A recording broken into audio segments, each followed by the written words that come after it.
just put my hand up and say I didn't watch either game. I watched the highlights. Oh, you know what? I just couldn't be bothered. We all know what was going to happen. I had the audio of the Glory game playing on my phone when I had a car crash. So So he smashed. you know what? We're keeping that in. That's going to be the start of the episode. Welcome, ladies and gentlemen, to episode 30 of the Glory Days podcast. We are back. It's been a while. It's been about 3 weeks? A lot has happened, and this season has been a little bit of a car crash. Well, to say the least. But we won't be reminiscing on anything to do with the past few. Making a coffee fun. Right, you know what? Let's change it up. I'm going to do the intro. Okay, you do the intro then. All right. A one, Are we a done two, practicing? Right. and a 1, 2, 3, 4. Ladies and gentlemen, welcome back to episode 30 of the Glory Days podcast. It's been quite a few weeks since we've had to bother with doing anything like this. I'm quite sad that we're doing it again because it's just the same thing over and over again. Yep. But here we are. Things have changed so much that now Will is host. Yeah, Absolutely. because these two are incompetent. Well, that sounds a bit familiar. Even though I was an hour late. Anyway, let's get started. You guys are very lucky. We are doing a double episode. Woo! Do we have fan comments for this one? We've got a lot. Oh. Because we've been Yippee. away for a fair bit. We've been a little bit slack. We've had things happening. But that's all right. We've been watching Glory, so we've all needed emotional support. So we'll be reviewing both the Mariners and Western United games. Luckily for us, they were both the same scoreline. And both had pretty much the same storyline, so it was like watching a rerun. Jesus, Nice. Jesus Christ, I can talk. Watching a wee one. Bit of I a- love watching a wee one. We won.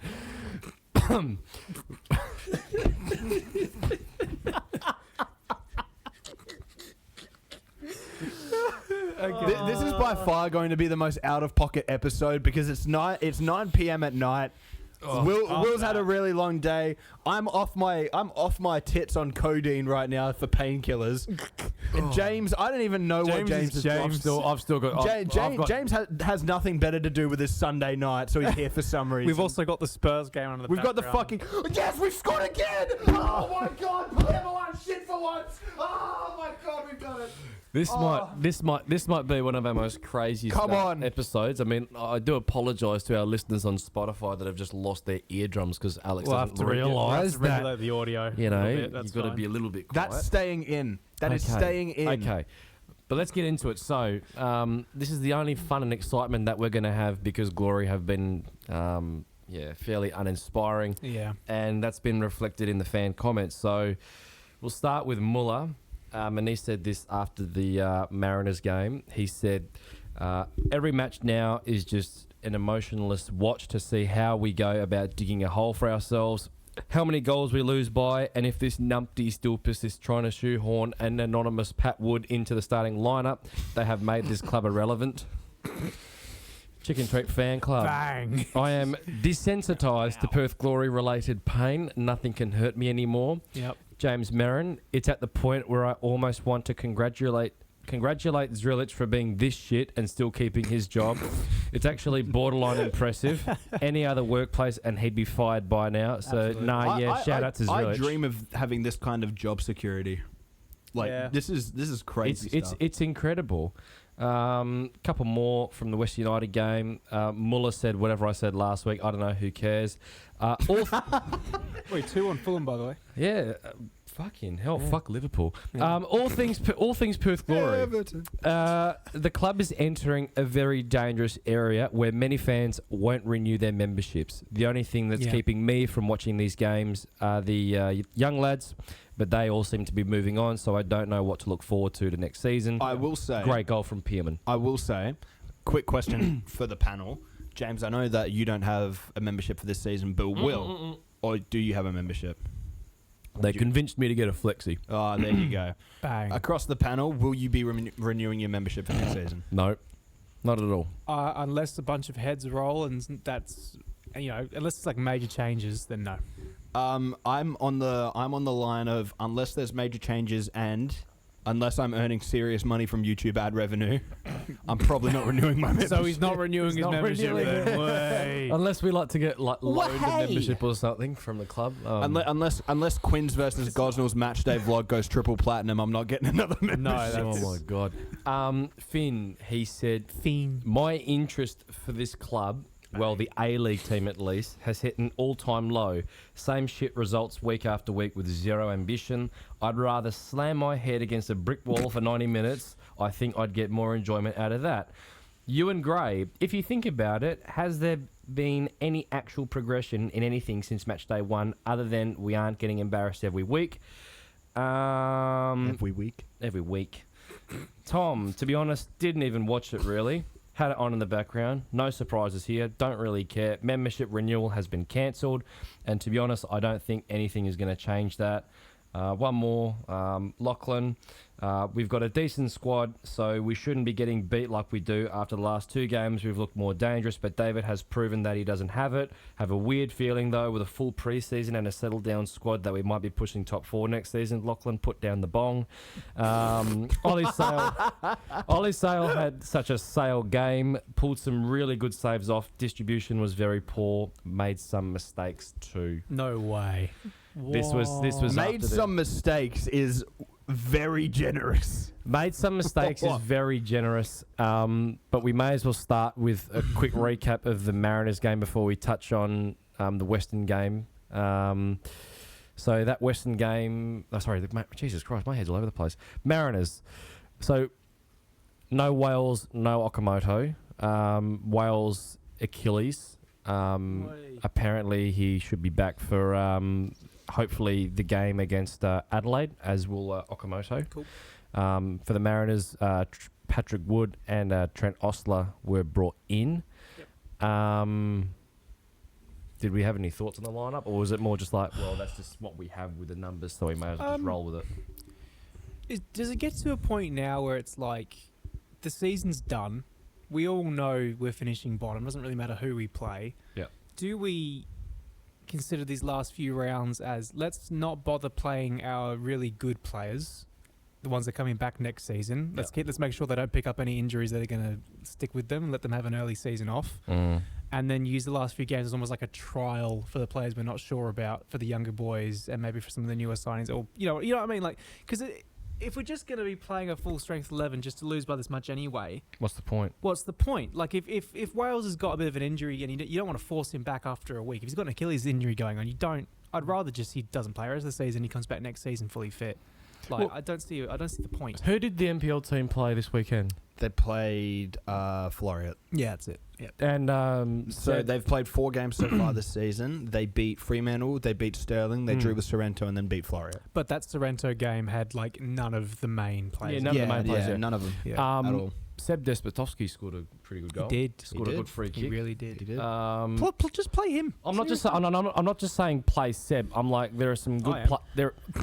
Yeah, but there is. Please just play him. No, there are some good players. What I'm saying in that NPL side, and for me as a starting point, how Nikola Miljuznic is able to start over some of these young guys, especially someone like Joel Asmo, who's been neglected this whole season and has somehow managed to get a move to Jombuk.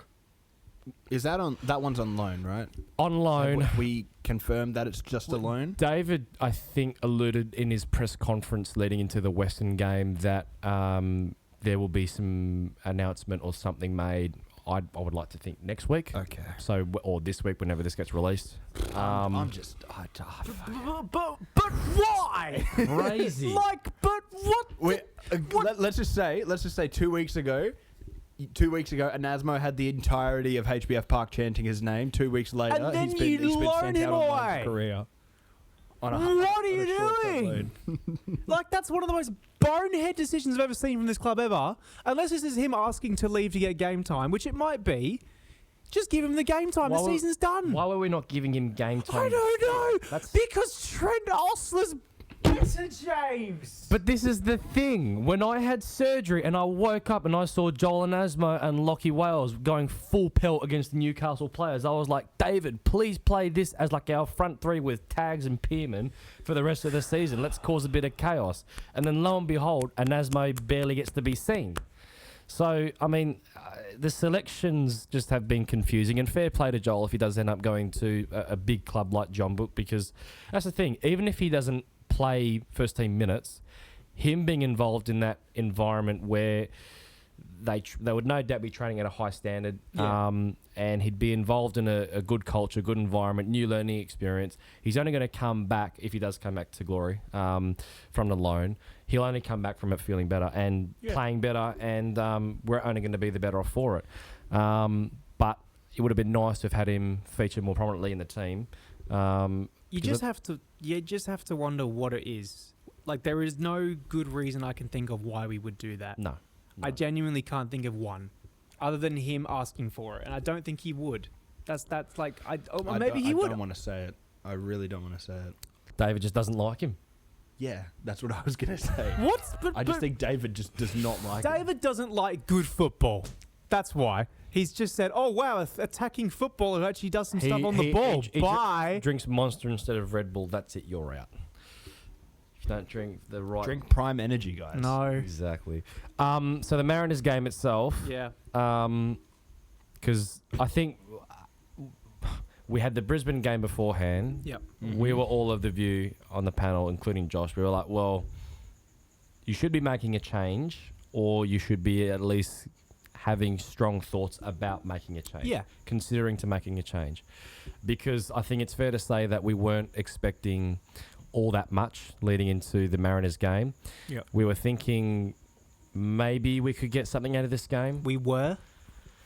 Well, we started brightly, but it's like, okay, you start brightly, but then what? We can't seem to take that next step. And in terms of the Mariners opener, which was the header from Qual, just poor defensive tracking. If I'm not wrong, that came from a free kick where I think someone was left all by themselves, and eventually the ball works its way out to the left wing. Osler just had no bearings of where Alu Qual was, and great ball in from, I think it was McCalmont, but it whipped in, great trajectory, and Qual positioned himself well, got the faintest of touches, and then was able to flick the ball home. And I think for those Glory fans that were either there at the game or watching it at home or at the shoe or wherever, it would have been like, oh, not surprised. We're fucking 1-0 down again. Well, it's not even surprised we're 1-0 down again. It's surprised we've conceded to another set piece. I think I genuinely just, you know, the difference between the actual stats and then there's the eye test, right? Yeah. You know, it's not actually true what you see on the eye test, but it's perceived as a lot more than what it normally is. Yep. It genuinely feels like most teams have about a 50% chance of scoring when they get a decent set piece, because of how bad our marking is from a good cross into the box. Like, we saw it against Brisbane happen twice, I think. 2 really good balls in, and then they just calamity in the box, easy goal. That's how easy it is. Yeah. You just got to get a really good ball in there. We don't know what to do with it. We're very clumsy. We're very clunky. We're not organised enough. Yeah. And for me, I'd be saying, well, how after 23 or 22 games have we not sorted our shit out yet? Solid squad and fitness and no preseason and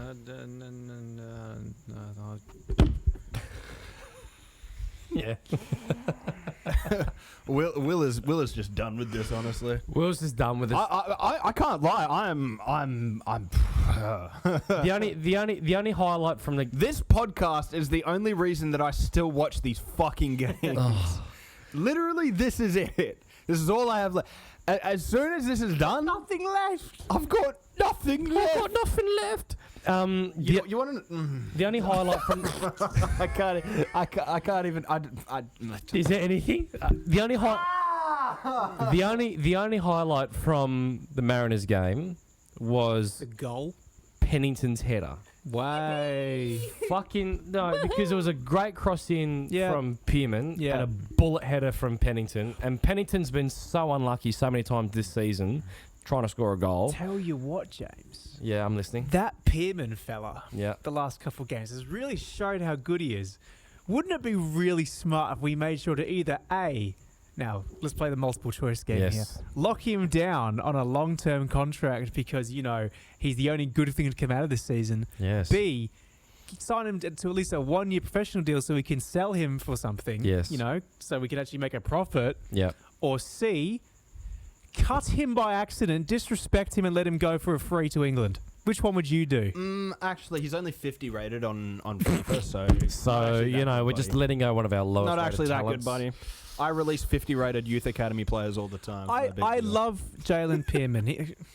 He's fantastic, right? But every time he does anything good for us, I just can't help but feel so depressed. And Grimace. And grimace at the fact that he is leaving because it's just sad because I like seeing him do well. Yeah. But I just know it doesn't matter for us because he's leaving. So it just doesn't matter. Like It's just shit because he's been one of the only bright sparks this season, and without him, to think how worse off our attacking dynamics could have been, and they're already in the toilet because Taggart gets no service. That little bit of joy that we would have had from Pennington's goal was then cancelled out by an unfortunate mistake by Jalen Pearman where in the box, slide tackle, took down Docker. It was a striker's tackle. Just a mistake. It's fine. Just a mistake. It can happen. Yeah. But it's just emblematic of this season where we can find new and creative ways to balls things up. Yeah, to be fair, if Ollie Sale did something like that, we'd be screaming at him. We would. But the fact that Jalen did it, it's like, that's okay, Jalen. But that's because Jalen does good things too. So it's kind of like... I could forgive the one shit thing he's done this season for all the good things he's balanced it out. Honestly, I can't even remember what I was going to say. I'm cooked. At halftime, it was reported that Ollie Sales said that first half against the Mariners was, quote, the worst half of football we've played this year. I mean, this year. This year or this season?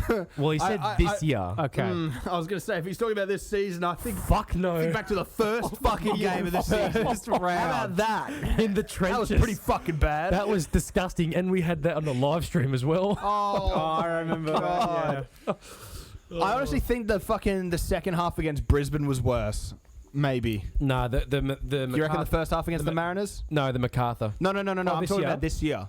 This year, I think the second half against Brisbane was worse because of the implications of how fucking bad that was. The fact that we sat back and got diddled by fucking Brisbane at our home ground. Yeah, but the crowd was... To confirm the wooden spoon. But the crowd was just confused. They were like, what the fuck is going on? No, but at least with Central Coast Mariners, I'm just like, yeah, fair enough. We're shit. Because we've accepted our fate. With Brisbane, I was just like, okay, what am I actually looking at? That's what I'm saying about I feel like I was watching Quins FC. Jesus. Hey, bud. Buddy. Calm down. I'm going to fucking smash you in the Australia Cup next week, buddy. I'm going to fucking smash you. We'll see. Next week. Central Coast Mariners' third goal. We from Pennington, try to play the ball forward. You're joking. Not another one. Oh no, not another one. I can't stand this. I can't stand this. It's unbelievable, really. Yeah. So it was a turnover. Our fullbacks were caught too high. Osler was he couldn't recover back in time, and then Christian Theoharis, who we were rumoured to have looked at in January to see if we could have signed him, but we didn't sign him. Pulled out a rare goal this season. Good finish. But the interesting thing for me was that at full time, David Zrilic said in his post-game press conference, he said, I actually feel for the guys after that game because I haven't seen the stats after it, but I just felt that we dominated the game. I can't even explain the way we conceded a goal sometimes. You know, I watched Zrilic coaching, and I honestly feel for the fucking players too, to be honest. I would feel really bad if that's who you, as a player, you have to look up to. I want you guys, right? I want you to think about this. I want you to think about... Are you talking Just give me a sec. Yeah. You. Anyone listening, the panel, anyone. I want you to think about whatever place you work. What doesn't matter what field it is. It doesn't. Every job has some kind of manager or senior figure. Yeah, every place has someone higher than you that kind of pulls the strings and does all that, right? Yeah. Imagine whatever it is the place that you work at is. Yeah. Everything shuts off, and it's because the manager flicked the light switch off and destroyed the electricity box or whatever. Yeah. You then go to ask him what happened, and he goes, "Oh, I'm not really sure. Yeah, I didn't think that would happen, but it's my fault. But I don't know."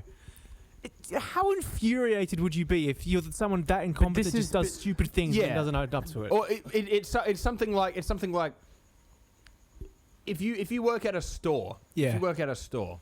Let's say you own a store or something like that. Let's say you own a store and you put someone in charge of running the store from day to day, and one day you see that you get no customers. Yeah. You rock up to your store and notice that the fucking closed sign is still showing. You go in and say to the person, "Why the fuck have we not had any customers today?" And they say, "I don't know. No, but I don't really know." but Beats me. The problem is though is that every time we come on this pod and we're like, we can explain and pinpoint why we can see goals or why the opposition plays well or can create chances against us consistently, or why we play like shit. And then, I don't know, you watch a Zrilic press conference. You know that Paul Merson meme where he's like... guys, I don't know how we concede goals. The guy on Fiverr that I pay to do our match analysis hasn't sent me the video. You know that Paul Merson thing where he's talking about Martinez, and it's like he has the Men in Black reference, and it's like you watch a game and it's like, oh, that was a load of shit, and then Martinez presses the device and then memory's gone. It's like, oh, that was actually a fairly good game. Yeah.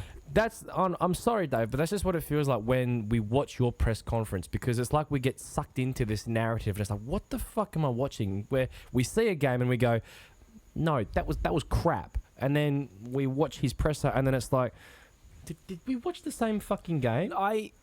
Look, I get confused, honestly. I refuse to believe. I can't believe for a second that he genuinely thinks that what he's saying is the truth. And if he does think, we dominated this game, blah, blah, blah, blah, blah, right? Yeah. And after losing by how many ever goals it is whenever he says it, I just don't think he's that stupid. He can't be. No. There has to be him being told to say positive things no matter what. It just can't be. Because, Dave, don't get me wrong. As much as I think you stink at being a manager, I do still respect you for who you are, because you have a really good track record, and I expected better. But you just can't. But how many fucking Glory fans would have watched the Euros and on Optus and seen Dave Zrilic tear someone a new arsehole? He tore Croatia. He tore Croatia's defending, where he said you could drive a bus through it at one point, and he just ripped them a new one. Yep. And I was waiting for him to do that the very first game of the season, where we got done by MacArthur, and it was just, bang, bang, we were like 2 or 3-0 down. Yeah. I want a little bit more than that, because it shows a sense of standards. We know you're capable of this super in-depth analysis of where things went wrong. Break it down for us. You in don't that need detail. to go like 15 minutes long of each goal and explaining what happened. No. Just something more than, I thought we played kind of good, but it's a shame we couldn't win. There's changes in the background. I don't know how we didn't win that one. Yeah. There's changes going on, or we need a proper preseason. Just like Dave is the managerial version of that night from Monty Python and the. It's just a flesh wound. Just a flesh wound. Yeah. No, but that's what frustrates me, because I know he's not like that. Yeah. We've all seen him on Optus Sport. We've seen the resume. You don't get to where he's been by talking and acting the way he does in press conferences. Yeah, he's clearly got some form of pedigree, but it's just bizarre. But because he mentions that we dominated. Well, we had more of the ball because Mariners allowed us to have the ball. Yeah. And whenever it came to us actually having a shot or getting into a position where we needed to create that critical action, we had 22 shots. Do you know how many were on target, Will? I want to say 3. 6. Wow, that's a new record for the season. So 6 shots out of 22 were on target. Wow. 10 were off target. So if you break that down, that's an XG of 0.09 per shot, which is for those nerds, below our seasonal average of 0.12. And what was the Mariners? They'd be above us, right? Well, 'Cause they had like a smaller XG. Yeah. They had 3 shots on target and scored all 3 of their goals. Albeit that one of their goals was a penalty. But it just shows the problem isn't volume. The issue is the chance that you are creating is of a bad level. And then when we get to the West United game, that was basically the same fucking story. Yeah. I was surprised that we conceded 2 minutes in. That was a bit of a fucking shock to the system. Started the game, went to get a glass of water. By the time I came back, we were a goal down. I was dumbfounded. I was like, no, there's no way. No. Well, You were dumbfounded that we were losing? No, I wasn't. But I was just like that early in the game. Surely you're taking the piss. No, I checked my phone because I was like, I'll make the second half to watch because I was out shopping. I checked my phone. I see Twitter's already said 1-0 down. I'm like, oh, okay. Like, I wasn't even moved. I was like, oh, okay. Yep, there it is. Yep. I knew we were going to go a goal down, but I was like, 2 minutes, bro. You've got to be joking. No, it's ridiculous. And if you break down that goal, Misao. Oh, my God. Misao, he lost Bozanovsky. Couldn't track him. Good initial save from Ollie Sale, but was unable to keep out the follow-up strike. He missed out on marking his man. Well, it just wasn't... wow. I haven't heard that one before. You actually haven't heard that one before. It's the first time I've heard it, at least. Yeah, hold Give that. him credit for a good hold joke. That. Yeah. Yeah. Shut up, James. There's a grimace. Shut up, James. Shut up, James. So anyway, so there was that, and... I really like Reece Bozanovsky. I think he's pretty good. He is pretty good. Well, that's the thing. West United played good football for most of the game, and they didn't have to have 55 or 60% of the ball to play good football. Like, for as much as I've said, we need to have more possession, it's like, no, effective possession. We need to have more effective possession for longer. I wish we had John Aloisi as our manager. Well, we'll talk about that in a little bit. I thought Franey was dreadfully unlucky not to score. Oh, yeah. A header. 100%. And also 2 score. Dreadfully unlucky. I felt so bad, bro. I felt so bad. He deserves it, man. He puts I in the He does, yeah, he does. Yeah. I deserves a literally, goal. when he scored, I literally just went, yes! And I saw offside. I went, fuck! Yes! No! Fuck! Shit! Oh. We love you, Will. We love you, Will. Unlucky, mate. He's a good player, isn't he? It was a lovely header. I have a really good idea, really nice actually. header. Let's forget about him, cut him, and then not give him a pro deal and let someone else take him on Oh, free. yeah. Oops, sorry, didn't mean to release him. Honestly, it's the fucking best thing we could do for him right now. Yeah, probably. for him, yeah. Honestly. Yeah. I'm starting up a futsal team, Will, if you'd rather play for us. Completely understand. Will, I play basketball every week. You want to switch sports, lad? You might have a bit more fun doing that. I would give you a lift to the game every week. Unfortunately, I don't have a car at the moment. It's But a bit crumbled. we could try and work things out. I'll pay for your Ubers, mate. Yeah. It By is the way, $10 a week match fee, though. by the way, we did end that first half of our 7 shots with 0 being on target. Western United should have been at least 2 or 3 goals up at halftime. You just have to kind of put your hands in the air and say Western are pretty good. They're attacking wise, they're a pretty deadly team. Like I know they should have been up more, but like their system is so quick. Like you don't. 1 minute you're on the attack, the next minute you're trying to defend. Yeah, but you know the funny thing is, good. we gifted them chances. I mean, the Grimaldi's one where he tried to chip Sale. That was because Ollie Sale build up play, ball comes to him, he hacks it, goes straight to Bozanovsky, and then it makes its way to Grimaldi, and then Glory's defence parts like the Red Sea once again, and then Grimaldi's through, doesn't want to go with the low shot underneath. He's like, well, let's chip the goalkeeper. Was that the first or second half? First half, and then Ibasuki a few minutes later. That's what I was thinking of. Ibasuki. Had the chip shot that was saved by Ollie Sale. And I just want to say on that shot, by the way. Yeah. The commentators were, again, this is, I'm just going to say it. I'm not even going to apologise. The commentators were like, Ollie Sale outfoxed Ibasuki there. And I was like, no, Ollie Sale just kind of didn't know what to do, and he didn't know whether to dive for the ball or to kind of stay on his line, and then Ibusuki just kind of stuffed it up because Ollie is like, if Ollie Sal doesn't know what he's doing, how could Ibusuki know what Ollie Sal's going to do? No. That was nothing. That did not look like Ollie was like, I'm going to get you. He just had no idea what he was doing. It's the age-old complex of, if I don't know what I'm doing, the other person how are you gonna know? Yeah. Like he just outfoxed stood him. there When it's harder to play against someone who's shit than to play against someone like who's there good. was no outfoxing there. Ollie just got caught in two minds. He was like Big Sam. Oh, we out-tacticked him. Oh, we outwitted him. Yeah, it's just like, no, brother, you most certainly did not. But the problem is, if you watch the replay of that shot again, Osler's line on his end of the defensive line, he was too deep, making Ibusuki onside, while Mordakutis, Murchula, and Misao had pushed up, and it's just emblematic of our inability to have an organised defensive structure.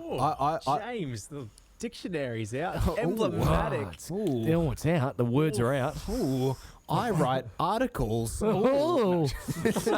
I was going to say, I know I've personally done a lot of defending for Trent. Defending? No. Listen here. More so than the Glory, perhaps. But I've defended Trent Ostler a lot, saying that he could be a very good rotational option for right back. I'm starting to lose hope. I did not realize. Well, I did sort of realize, but I'm now starting to remember. You know, as if I was a sleeper agent being woken up out of my deep slumber. I'm starting to remember how bad this guy is at actually at football. Damn. no, but like his Alex. No. In the last few weeks, his positional sense has been awful at right back. But this is the thing. He loses his men constantly. He doesn't hold the line properly when holding an offside trap. But he's good. He's a good physical presence. We're not, very good athlete of good physical presence with a good brain. But like a good brain. He has a brain. No, but the point. No, just hold on. That's more than I can say about a few fucking. Just wait. It's a problem though with the coaching because and we'll get to it because there's a great question that was asked by Joey Lynch, and you're going to love this when I bring up the quote because it's pretty bad. All right. But we've had 23 games now. Yeah. Team has changed. Yes, I do accept that there has been a lot of change in the sense of the squad. Yeah.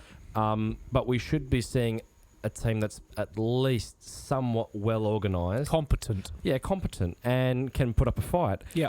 And not rely on individual brilliance from Jalen Pearman or from Jalen Pearman in this occasion to pull us back into the game.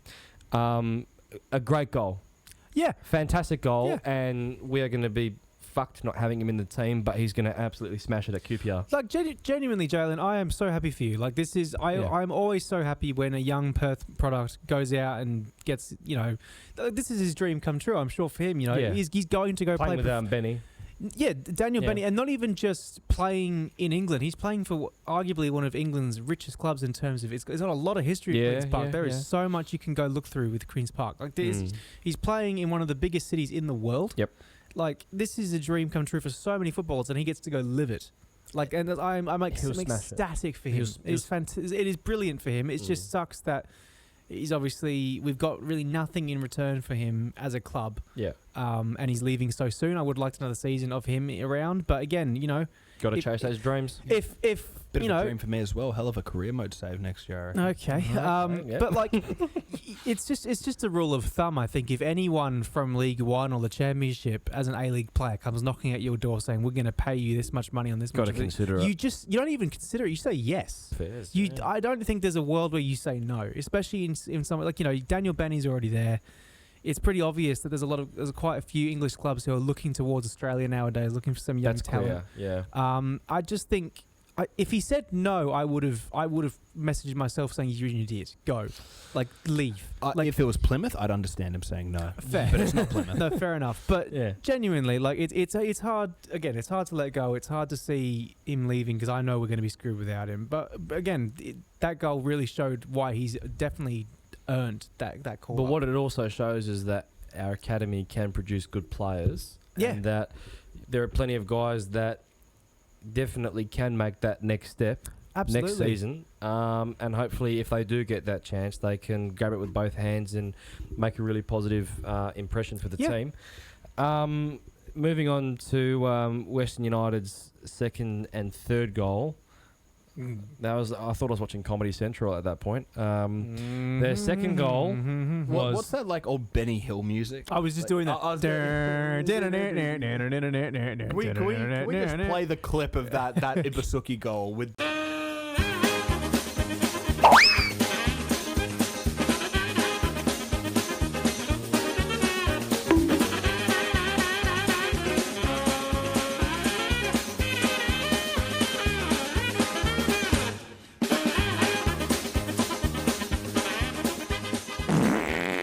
That Ibusuki goal is generous. Well, it wasn't even Ibusuki's goal. It was an own goal. Yeah, Because the problem... I feel so... That's going to go down as a Gamulka own goal. I feel so bad for him. No, but just hold on. Why is he doing like a scorpion flick in the box? Sorry. No, James. What's he doing? Come on. What's he doing? Okay, Gamulka is the least of our problems in that quote situation. there, no, James. Better quote there is not what's he doing. What's the goalkeeper doing? No, why are you there? Just wait. I've not got to Sal yet. That's later. Number one, what's Gamulka doing? Number two, what the fuck's our goalkeeper doing? What's the goalie doing? What's he doing? What's the goalkeeper doing? Because the problem is that not only does he get beaten in such a calamitous manner, he falls over and flings his bum up to the crowd. Calamitous manner. Oh, fuck off, mate. Okay. No, but he falls over looking like a clown.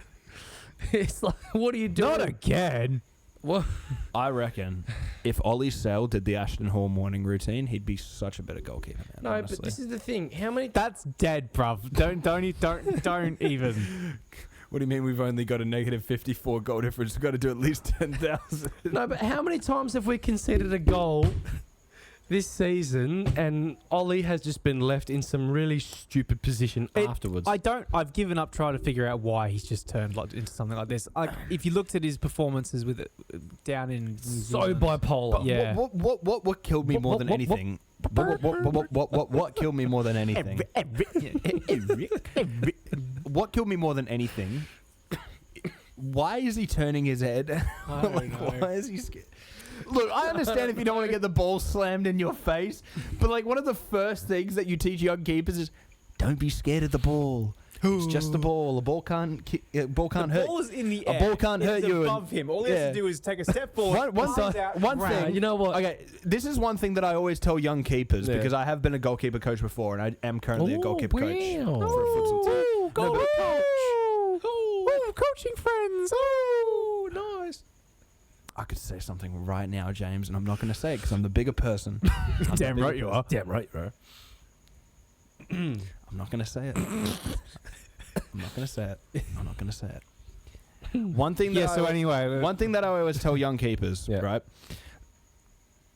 There's one thing that hurts more than getting hit in the face with a ball, and that's the humiliation of looking like an absolute idiot when you let a ball go in. Yeah. Bang.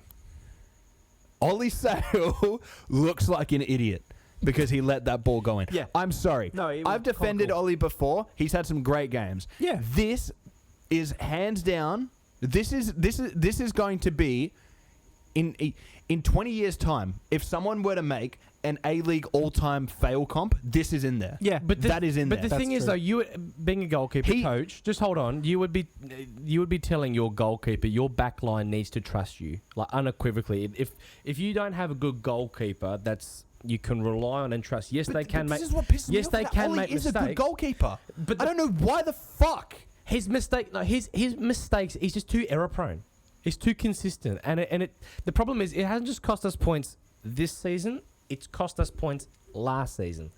And it's been too much of a recurrence. And I think many fans, if their breaking points over the season has been really clear in Sale is goalkeeping. Like 1 minute he can pull off a fantastic save, and then the next minute ends up looking like a clown for conceding a goal in such a stupid way.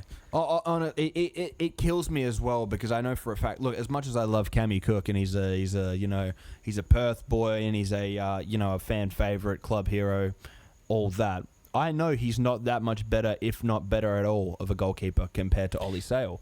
And one thing that I have struggled with in terms of why I don't feel Cammy Cook is ready is because of his lack of bravery. And that's one big reason why I've said that Ollie Sale is the better choice. But when I see Ollie Sale in a 50-50 with Ibusuki, and he turns his fucking head away, not looking at the ball as it fucking p-rolls past him into the back of the net. It does my fucking head in. It's just comedic, but we're the only team that happens to concede those goals. Aside from Adelaide. Yeah. Well, you know what's going to happen though, right? Go on. More than likely, Ollie's gone after this season. Just work with me here. Okay. If he leaves and he goes somewhere else, right? Yeah. To another A-League team, say he goes to Auckland, right, or back to Wellington, or just somewhere else, right? Let's just speak in hypotheticals, right? Sure. You know what's going to happen? He'll turn to prime Buffon. Yeah, that's what I'm going to say. Yeah. This is going to be a Malik Beasley situation, Yeah. and this is an NBA basketball reference, Okay. right? Malik Basketball. Beasley played for the Lakers last year. Right. He hit a total of 63s. He's a three-point specialist, but he only hit 60 of them. There's 82 games in a season, and he hit less than one per game. That's his specialty. Right. This season, he got traded, or he got moved, to the Detroit Pistons. Right. And he's just joined the 300 threes in a season club. The fourth ever player to do that in NBA history. Yeah. So he leaves one of the best teams in terms of like franchising, and just the Lakers are huge, right? Gets a move away, and he turns into prime Klay Thompson, right? apparently you can have shit in Detroit. No, but hold on. Good. But that's what's going to happen. He's going to move, and he's going to turn into the best keeper in the world. No, but you know the thing is though, but if our culture and our environment isn't that good, how can we expect any player, regardless of if they're top tier or I'm not lower saying it's tier? his fault. No, but but I'm also saying like our environment has just been not conducive to players performing at a top level consistently. Correct. Yeah. Like even Taggart this season, there's been a huge drop off. Yeah. And I'm not saying it's Taggart's fault. It's not. But it's just been a representation of how things have happened, either on the pitch or off the pitch or whatever is happening, because there's just been a ridiculous level of poor performance from everyone. No one's really, maybe aside from a few, but that would be beyond the point because it's a team sport and we need everyone putting 110%. It just hasn't been good enough. And then when you look at the third goal, 7 players were committed forward. I mean, I know we were trying to get an equaliser, but just no game management. No. Murchler loses his header to Michael Roos. He sprints through. Mortakutis gets done exceptionally easily. And Western transition, and then Rami Najarine, can't believe it's not butter, he scores. So, a disappointing way to end the game.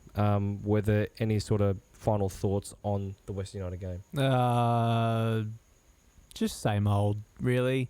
Look, I respected the fact we really, I'm a big believer in I'd rather lose 3-1 than not try and make it 2-2. Yeah. Like that's for me is just football philosophy. I don't really think, and especially in a position that Perth's in where goal difference doesn't matter. Doesn't really matter if we win, lose, or draw anymore because season's done. So I would much rather we did push for that equaliser and then concede on the break.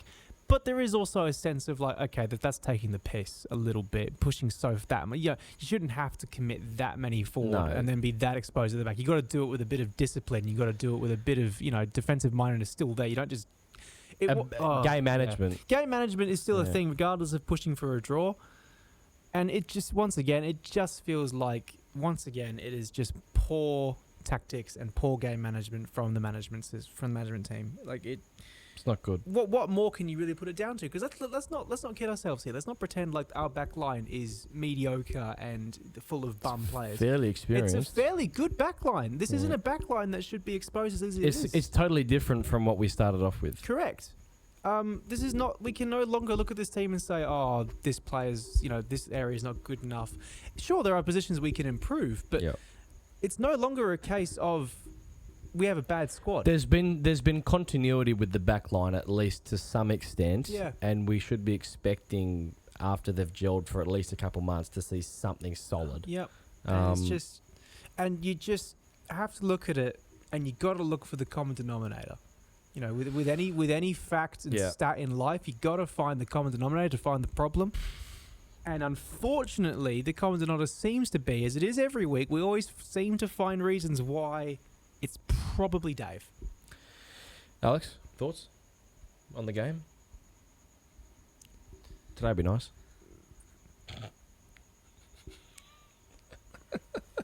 Cheer up, mate. Dry your eyes, It's just mate. football. This team gives me the most crippling constipation I've ever wow, felt. okay. All right. Yeah. Like, watching this team is like a gut punch every week. Yeah. Is it? It's a slow death. You're still there? It's a slow death. Yes. I'm dead. Like, I haven't felt emotions towards this team since. To be fair, the last This was genuinely, Brisbane. Yeah. Yeah. this game this week. Actually, no, this is a lie. But I only really noticed it this week. I've become desensitized to us being shit. Yeah. I think we all have. I'm not even Yeah. angry anymore. No, I'm same. not even frustrated. I'm just like, please do something. I'll this check week. the score. Like afterwards, like I didn't watch the Mariners game, but I checked the score because I was at work. And I was like, oh, okay. There's lost. actually I literally looked at the Mariners score line. I didn't watch the full game Yeah.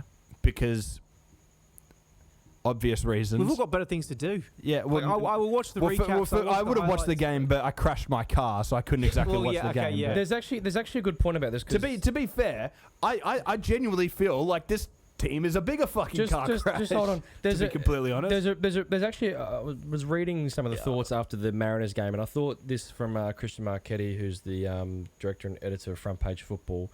His thoughts on the Dave's Rilich situation, I think, encapsulates what the fans are feeling.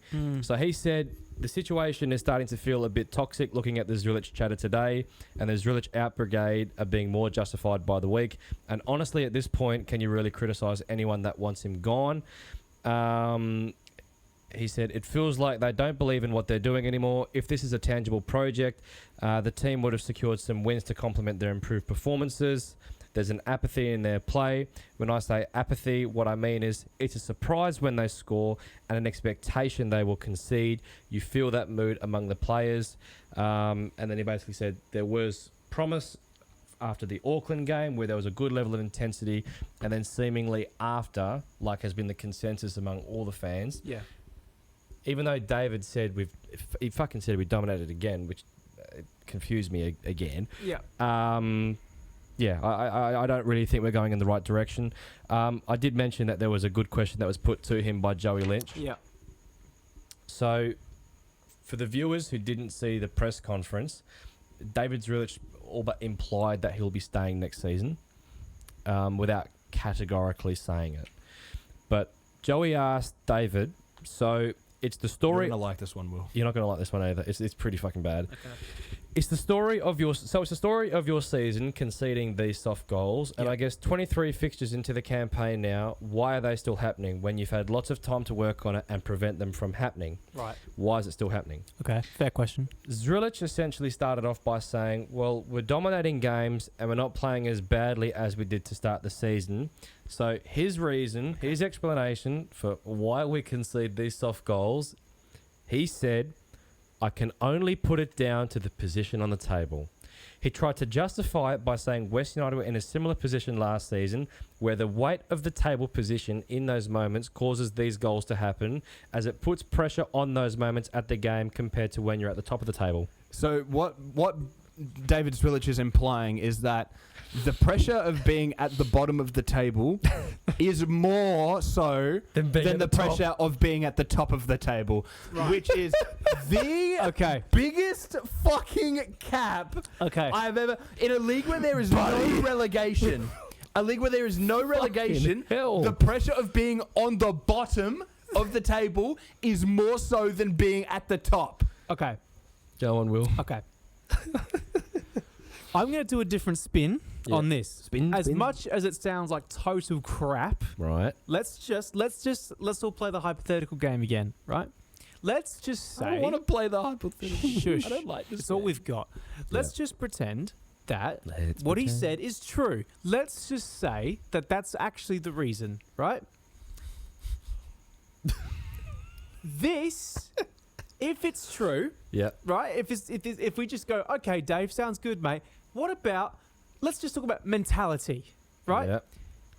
We are one of the proudest Australian football clubs to exist. We have a long, rich history. 60 plus fans flew over for the shed tour of duty. We so average shout out to those much guys. higher attendance than other clubs who are fighting for finals. Yep. You know, in bigger, Melbourne and all that. Ugh. Melbourne City, no Yeah, fans. Like, Melbourne City fans, really quick. Sorry, what is wrong with you? Go to games. Do you know how much I'd give to see the Glory play like you guys play, and yet you guys just take it for granted? Anyway, mentality, right? If this is true, and all these players feel like sluggish and they're so much pressure, they're worried about making more mistakes. I kind of understand, they're so worried about it getting worse. It does get worse and all that. But what kind of mentality are you putting into the changing rooms that this is okay? You can't go to a press conference and say, this is what's happening, and just act like that's okay. This isn't okay. No. Conceding like this every weekend is not okay. And you don't say it's not okay. You just say, this is what's happening, but you don't say it's wrong. That's the problem. Name another team in the A-League since there's been, 8 or 9 or 10 teams that has been at this point of the season got a goals against column with 54 goals. There is none. Or with 16 scored. David is coming out to the media week in, week out and saying, "Oh, but they're trying their best, guys." I don't fucking care. It's just David. It's just David. stupid. If this is your best, it's not David, fucking good enough. Please listen, David. If you're hearing this, we all know that you're not this dumb. We all know Can't it. be. We've all seen you. You don't be part of the Red Bull system by being an idiot. Well, you don't go and coach also at Genoa, Ostende, Chicago, Sydney FC. We all saw what you did as on Optus. Yep. And all the ways you dissected all these, amazingly so, which is why we all got so excited for you doing, because we knew you had a fantastic football brain. But you bring out weak, awful crap like this at your press conference every week. It's just silly, because it's like, I'd rather he just say, well, why are you conceding so many soft goals? Well, why not just be honest and say, because we're shit. You can't say we're shit for as much as fans would feel vindicated saying that. No, he has to say, well, number one, our structure's not been good. Our behaviours that I've been trying to coach haven't been good. Our mentality's not there. There's a collection of issues that he could have pinpointed, yet to come back and say, I can only put it down to the position of the table for why we concede soft goals. What are we going to do when we're like 4th or 3rd or 2nd? Say, Brisbane, after being on the bottom of the table for majority of the season, had a really good run in which they were scoring heaps of goals, performing really well against some really good teams. What about the position of the fucking table for them? Like, so did the Jets. It just not fucking apply? The Jets were a crazy run. Western United, when they nearly went fucking under last season. The Mariners, when they nearly went under last season and went on to win a fucking treble. But this what do you fucking mean, pressure? David has said so many things that don't make sense in these press conferences. I'm genuinely, part of me is now kind of tilting away from Zrilic out towards who's making him be this dumb. Who is it? Well, the problem is that is someone holding a gun to your head? This has to be David. At exactly 3 minutes and 47 seconds into your next press conference, you need to blink 3 times in a row, and we'll know that something's going wrong. We'll send for help, mate. No, but this is the thing. Also, is that there has been speculation that Perth Glory are wanting to bring in not just one Aloisi, but 2. Yeah, the double brother job. The dynamic duo, Batman and Robin, in John and Ross Aloisi. We're just bringing in all the fucking Italians now, bro. They're just bringing in all the Aussie Italians, yeah. Ross is he's making the espresso machine work overtime. Honestly, but I said to James before we started recording, I just love the idea of Ross and Vince Grella just sort of fangirling in their fucking office, being like, "We're gonna build our own little Italian mafia family, and we're gonna run a football club. Like Sopranos, so cute, like the Sopranos." But as an Englishman, this makes me sick. No, and it's gonna be like Mark Ruder and all that shit again. They're all gonna have their own Italian names. No. You're gonna have Giovanni Aloisi instead of John. You're gonna have Rosario Aloisi, Rosario Pellegra, Vincenzo Grella, fucking all these. What's Jason in Italian? Gessono. No, but back to the point. So there was the rumours that came out that John and Ross Aloisi are being targeted by the club to replace David Zrilic. One thing to note is that Stan Lazaridis was at the game talking to John Aloisi only a few days before Anthony Radic tried to say, no, there's nothing to these rumours, and tried to say they were bullshit. Don't believe and it. to add to that, Ross Pelligra, who hasn't been at a game since I don't know when, suddenly is at the game where the coach of the opposition team we are allegedly looking at. I just think there's too many coincidences there, or just too many red flags where it's like, well, surely, okay, something must be going on. Ross hasn't been in the game in a fair bit. Why is Stan flying over to Tarneet? What's going on, guys? So you're saying there's things happening in the background? No, no. Well, hey, there might actually be changes that are happening in the background. But this is the thing, right? There was that all things Perth Glory comment where it's like the club is entering a fairly dangerous period where fans are wanting to cancel their membership. There's nothing to look forward to. Well, when we did a poll where we were asking, okay, assuming it is true, would you like both John and Ross Eloise at the club?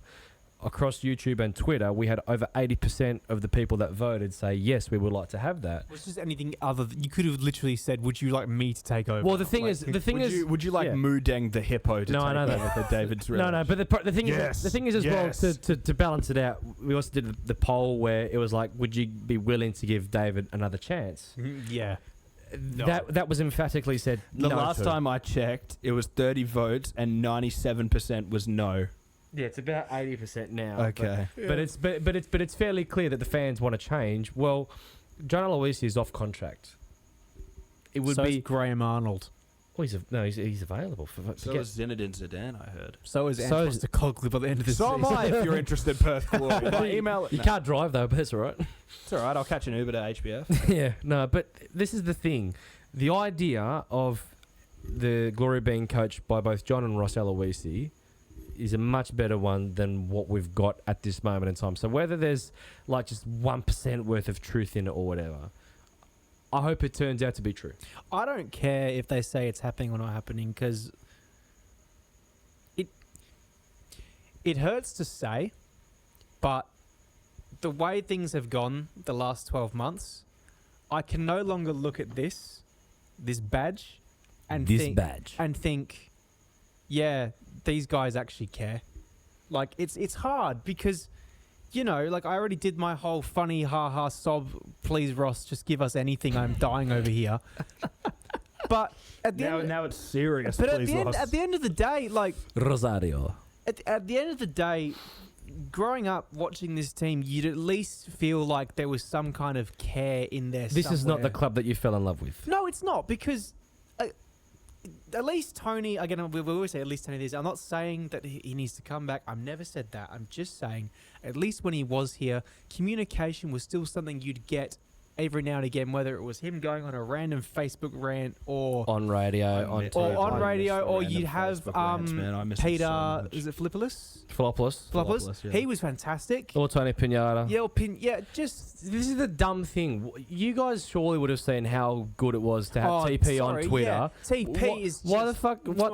beautiful. Why the fuck does Radic not have some form of social media where he can talk to the fans and provide a little bit of, or maybe not Stan or someone, but like Radic is like a point of contact, because no, their inboxes would be getting genuinely Anthony, I want to talk to you about the club's direction. Literally, the only way we have of contact in the club is like literally through Gareth. Screaming at the camera. It is genuinely through Gareth. That is it. Yeah. Am I the only one who misses Tony? Like, not Sage Pinata. Like, he's Pinata, yeah. He's like one of the nice. But the point is, but we're missing him because we are not, from an optics perspective, looking like a well-run club. Because Rella said in the press conference also that we're setting the foundations now where we can be a lot more stable. If these are the foundations, I swear. But missing Tony Pinata right now, if we were being run really well like a club, I could have some nostalgia and say, yeah, I miss him. But I wouldn't, now it's like missing him. Like it's like saying if you eat good food every day, you're not going to want to eat fucking prison food. But if you're starving, haven't eaten in 2 weeks, you're going to reminisce and think, fuck, I could go for some prison food. Even though Tony P's not prison food. Oh no, Tony P's not prison food. He's fucking 5-star Nobu. But the point is, we need it. The club needs to start showing some ambition. There's only 3 games left. It needs to start telling the truth, right? You need to start doing what you say you're going to do, and then when you say you're going to do these things, actually mean it, because or make changes if you don't make those goals. Exactly, or admit when you get it wrong. Because throughout growing up, we'd always have these, if things weren't right, we'd get statements, we'd get, we're going to try and do this, we're going to try and do that. And if it didn't go well, we'd get a, look, we did try that, it didn't work out, we're going to try this We've got now. radio silence. Yeah, but this time it is just pure darkness and our manager saying, oh, The position on the We table. gave it a red hot crack, guys. Yeah, The position on the table, the, guys. The honesty, the connection, the transparency It's nuts. that I grew up with and what this means to me is not there. And the whole trope that we got told when Ross bought the club and said, we're going to be asking questions and learning from the fans, 1 year in, it just isn't true. It just isn't true. And it is so heartbreaking that I can't look at this badge the same anymore and think, I love this club. Because I do, but I can't look at it and be happy right now. Any notion that we're suddenly going to catapult up to the top 6 if things stay as they are. We're going to get relegated. Well, that's the thing. There's no hope. No, there is nothing I can point at and say, you know what, maybe this. There is literally nothing. Taggart was the only thing I had coming into this season thinking maybe there was something. He looks defeated. And he looks like he wants to leave too. And honestly, this isn't going to be one of those things where I say, go on, if you want to get out, then leave. I'm saying, for the sake of your careers, if nothing changes next season, leave.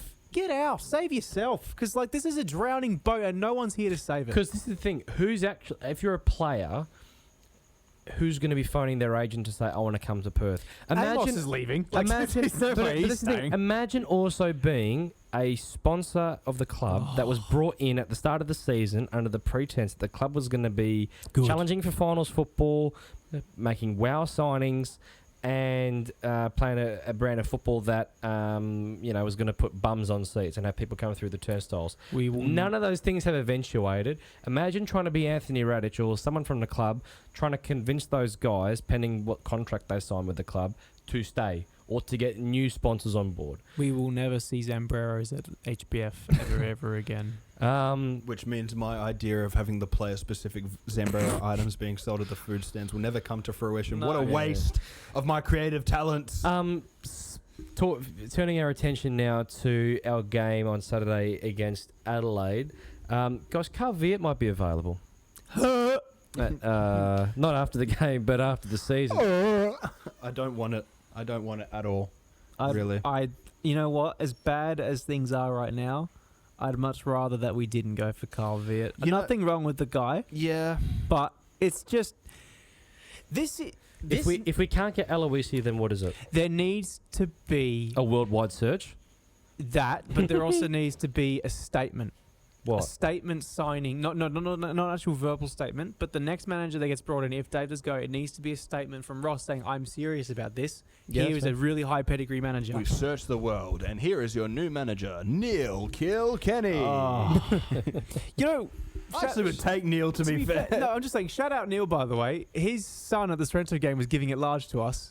He walked up to us after the game, a 2-2. He comes over and starts cupping his ears. He goes, my dad's Neil Kilkenny. He owns Sorrento. He owns this stadium. And I was laughing at it. Is he It was so actually? No, I don't think so. But his kids were just saying. I was going to say, he's the assistant coach of the first team. No, I know, but I respect Could you him so imagine much. Ross Pelligra lining up as the fucking assistant manager to Jaffin's really? No, I was just saying, but shout out. He came up to us and started giving it large, going, yeah, come on then. And then he gave us all high fives then. Good kid. But no, if Neil did take over, I'd be... Will we take Talay? Yeah, I think so. Are we at that point now? David can go back to being an assistant. No. But it seems like we're at that point now where we'd almost take anything. Yeah, but I don't just want to take anything because then it's just the same problem. Yeah. Even with Aloisi, I'm still skeptical on it. Someone has to walk through that door, and I'm going to use a certain word, but everyone in that club has to go, wow. Fuck off. But wow in the right way. You know There's what only one man. Wow in the right There's way. only one man we can sign that makes us do that.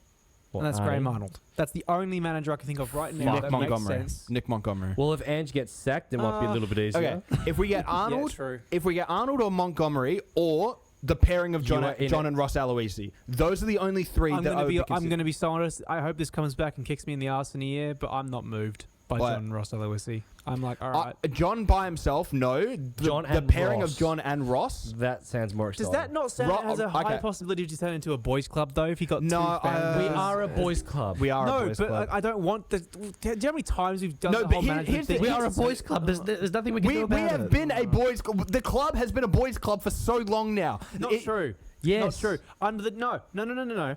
There's a boys' club, but then there's a boys' club with success. The Popovich era was not a boys' club. I want this to be a boys' club with success. I think that the Aloisis together could do that. John by himself, no. Ross by himself, no. If they did it together, John and Ross, I think, could do it. I feel like there would be a lot more cohesion with those two together. Plus, they would get stuff done. I would take it, 100%. I wouldn't say no to it. But I'm not going to go, like that's amazing. How the fuck did we get that? Whoa! Yeah. I'm going to be like, okay, we just took the guy from Western United who's on. But in fairness, though, it would be fairly impressive. They are second on the table. It would be fairly impressive if we at centre back. If we could convince John to leave Tarneit, that shithole over in Melbourne, to come to Perth, where we are in the state that we're in, and we don't even know what's going on with our facilities down in the Booker. It's just the fact that there's down in the facilities in Mirrabooka in the first place. Like, what are we doing there? What the fuck is it in Mirrabooka? Preview for the Adelaide game. Just do predictions, because I think this could possibly be an ugly game, given that they lost to Sydney and would be Adelaide needing to win. And they're going to win. So score? Probably 3-1, just to keep the tradition. Alex, yes? I'm gonna say. I'm actually gonna say 4-1. I'm gonna say it's gonna be 0-0 until the 90+ second. David Zrilic is gonna look to the bench, and then out's gonna come. David Williams is gonna drop the crutches, take off his leg brace, run out Steve there, Austin. Score it. Steve Austin fucking music come out. Bicycle kick winner. Gonna go around clapping the fans. Does the other ACL? And do the other ACL? No. I hope, Dave, you are all right. I really do hope you are all right. Willow, man. Seriously. Oh, look, I don't even want to make a prediction, because if I be positive, it's going to bite me in the ass. If I be negative, I'm just going to feel like shit, because it just be negative. Everyone knows it. Okay, fuck it. We're going to lose 5-0 because we're shit. Okay, sure. Okay, yeah. You're a real content creator, by the way. You just dragged out a score prediction for about a minute. A 0-0 draw. Yeah. Well done. And if you've made it all the way through this episode, thank you so much for watching episode 30 of I don't know why you're podcast. still watching. You must really hate your life, or you hate the glory and enjoy our suffering and misery. Mental viewers. Leave your thoughts in the comments or in wherever. You know. Leave them in the comments or whatever. I don't give a fuck. Come by if you want. Give us a knock on the door and let me know what you think. Can you give me money? Like a Jehovah's Witness going, yes, hi, Will. We're like shit. Yeah. Hi, Will. Would you like a season pass for the next Glory? No. Honestly, they're going to have to start giving those things out with fucking Zambrero meal deals, because it's just, I can't. There's no incentive. There's no incentive at all. But you know what? You only need one incentive to follow the Glory, and that's to support the Glory Days podcast. And you can do that by subscribing if you haven't already. But apart from that, thank you all so much for watching episode 30. 30 episodes. Wow. It's been a long Stop saying journey. Wow. Okay. It's been a long journey. And you know what? At times a grimacing one. It's going to get longer, because you know what? If there's anything that this club loves to do, it is drag out my length of pain and suffering. And continue to be a car crash. Continual just pain and depression. Thank you all so much for watching. We will see you when we see you next. Probably next weekend. Maybe not. Who knows? We'll go for Hopefully we don't do too shit against Adelaide. Maybe we even play some good football. Joking. We're not going to be doing that. But we'll continue to put out these episodes, and thank God there's only 3 more games left to watch. Thank you all so much. End the stream, Robbie. End the stream, Robbie. End the fucking season. End the club. See you later, guys.